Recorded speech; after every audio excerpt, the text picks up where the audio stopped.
Hello mga ka-auntie, mga ka-uncle, mga kabalay. Welcome again sa kusina ni Aling Amay. Magluluto tayo ngayon ng sinigang sa miso na panganang isda o ulo ng tuna. Ayan, etong ating mga ingredients. Ayan, may kamatis tayo dyan. Ito yung ulo ng isda na chinap ko ng medyo maliit. May sile, may sibuyas at ang miso. For the first step na dapat natin gawin, pagkatapos natin hugasan ng isda, i-dry natin and then i-fry natin ito. Ayan, katulad ng ginagawa ni Aling Amay. I-fry natin to, malelesen ang langsa. Ayan. Tapusin lang natin lahat ito, i-fry natin. And after nun, maggisa tayo ng sibuyas. Unahin natin.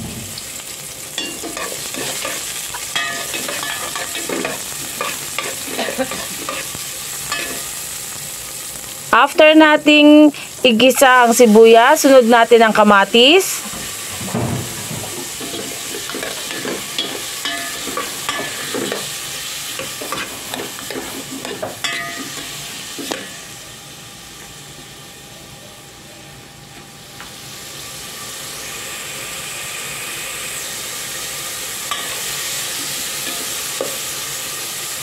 Hintayin natin medyo lumambot yung ating tomato. After nyan, isunod natin, gisa natin yung miso para magkaroon siya ng lasa. At lumabas din yung sarili niyang natural taste na meron ang miso. Ayan.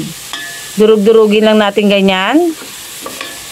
Hindi ko alam kung pare-pareho ang lahat. Kaparehas ako ng iba kung paanong way lutuin itong sinigang sa miso, okay? Ito yung way ni Aling Amay kung paano ako magsigang sa miso. Ayan. Ayoko nung pinapakuluan lang. Gusto ko bahagya siyang ginigisa. After nyan, lagay natin yung ating siling haba or yung ating green chili. Maglagay na tayo ng konting tubig. Sapat sa ating dami ng isda yung ating tubig na magiging soup base natin.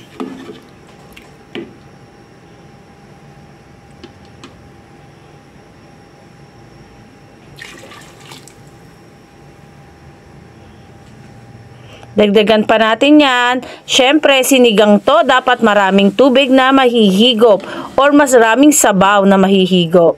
Ayan. Pakuluin natin ito. After few minutes, ayan, kumukulo na.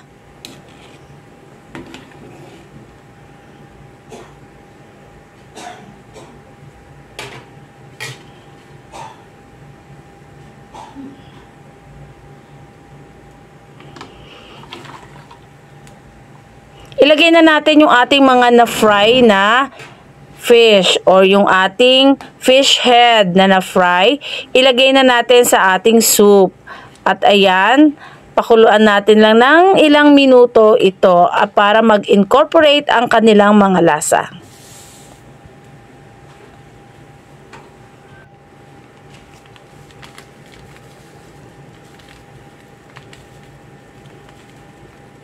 This time, lagyan na natin siya ng tamarind powder or yung ating sinigang mix. Ayan.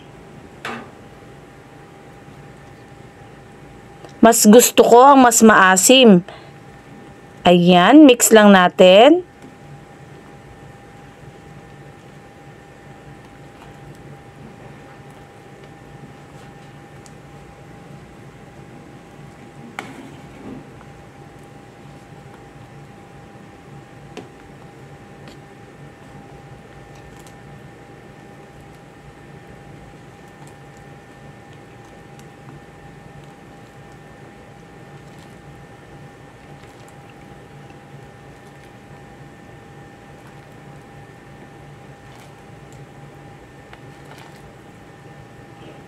Ayan, kumukulo na yung ating niluluto. Tinutulungan ko lang na mag-mix yung lasa, kaya hinahalo-halo kong ganyan. After nyan, maglagay naman tayo ng iba pang ingredients.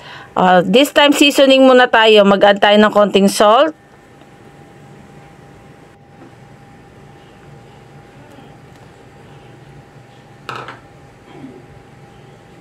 Maglagay tayo ng gulay or mga vegetables na gusto nating ilagay. Ako, this time, naglagay ako ng talong. Kinat ko ng diagonal na ganito na medyo manipis lang para madali siyang maluto.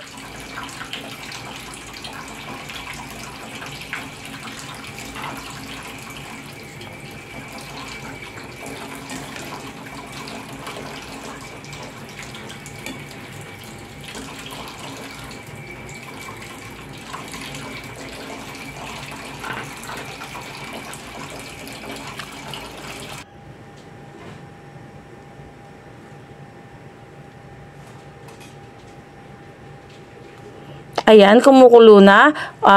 Luto na yung ating talong. Lagyan na natin ang another gulay, mustasa yung ating inilagay. Depende sa inyo kung ano yung gusto nyo ilagay na green leafy vegetable.